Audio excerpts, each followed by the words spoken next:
இல்ல 5 பேர் விட்டு போச்சு 4 பேர் விட்டு போச்சுங்கிற பேச்சே இருக்கப்படாது. ஏன்னா எனக்கு இது மாதிரி ஆயிரக்கணக்கான பஞ்சாயத்து இருக்கு. ஒரு மனுஷன் ஒரு தடவை வந்தாச்சுன்னா அப்படியே கப்படி யூஸ் பண்ணிக்கணும், புரியுதா?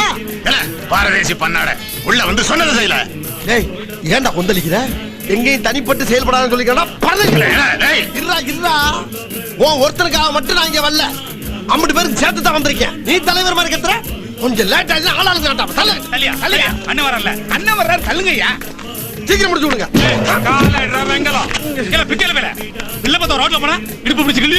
இடுப்பு எடுப்பா இருந்தா பிள்ளை பத்த பாப்பேன். ஏன்னா லேசா அப்படி இடுப்பு பிடிச்சி கிள்ளுறதுக்கு இம்புட்டு பையன் வேலையை விட்டு வந்து உட்காந்துருக்கீங்களே.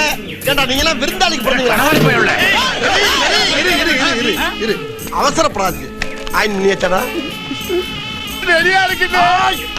தைரியத்தை விடப்படாது. அசிங்கமே இல்லையா அண்ணனுக்கு ஆஸ்கர்? சரியா? அந்த பிள்ளை லைட்டா இடுப்பு பிடிச்சிக்கிறதுக்காக உங்க வீட்டு பிள்ளையா நினைச்சு எல்லாரும் என்னை மன்னிச்சிருக்கேன்.